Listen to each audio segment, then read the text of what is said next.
1년 만에 80만 명 가까이 해지해버린 통장이 있습니다. 바로 청약 통장인데요.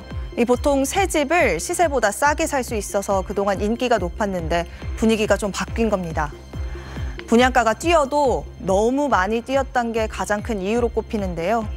2030 세대 상당수가 청약 제도가 실제 도움이 되는지 의문을 가지고 있다는 조사 결과도 나왔습니다. 청약 통장 가입자 수는 재작년 6월 정점을 찍고 18개월 연속 감소하고 있습니다. 지난달 기준으로 전국에서 청약 통장에 가입한 사람은 2,561만 명을 넘었는데 1년 전에 비하면 76만 명이나 줄어든 수준입니다. 무주택자가 시세보다 싸게 새 집을 얻을 수 있어서 과거엔 로또로 불리기까지 했는데 인기가 시들해진 겁니다. 부동산 경기 둔화는 여전한데 분양가는 치솟고 있다는 게 가장 큰 이유입니다. 여기에다 연 3, 4%대 이자를 쳐주는 시중은행 예적금도 있는 바당에 청약저축은 이를 따라가지 못하고 있다는 점도 원인으로 분석됩니다. 이런 분위기 속에 청약통장을 가진 2030 세대 10명 중 4명은 주택 청약제도의 실효성에 의문을 가지고 있다는 조사 결과도 나왔습니다. 부동산 플랫폼 다방의 주택 청약제도 인식조사에서 설문에 답한 2030 세대 1,500여 명 중 75%가량이 이 청약 통장을 보유 중인데 이 가운데 40%가 주택 청약제도에 대해 실효성이 없다고 답한 겁니다. 이들은 청약제도의 개선 방안으로는 2030 세대 1인 가구에 대한 특별 공급 확대를 가장 많이 꼽았습니다. 한편 청약 통장을 아예 만든 적 없거나 해지 또는 해지할 예정인 2030 세대는 전체 응답자의 25%를 차지했는데요. 그 이유로는 당첨된다고 해도 분양가가 너무 비싸서 입주하기 어렵다는 응답이 가장 많았고 낮은 청약 당첨 확률, 까다로운 청약 자격과 요건도 주요 이유로 꼽혔습니다. 한편 정부는 당첨과 2%대 대출을 연계한 새 청년 전용 청약 통장을 출시하고 신생아 특별 공급 확대, 부부의 개별 청약 인정 등 청약제도 개편에 나설 예정입니다. 청년들의 내 집 마련을 돕기 위한 청약 통장이 새로 나왔습니다.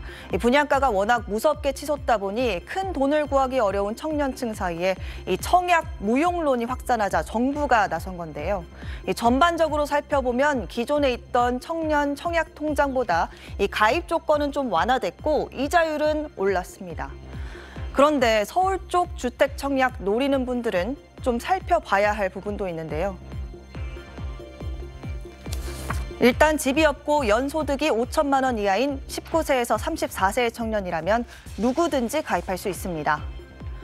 기존 청년 우대형 청약 통장의 경우 연소득 3,600만 원 이하여야 했는데 가입 요건이 완화된 겁니다. 지원 수준도 늘어났습니다.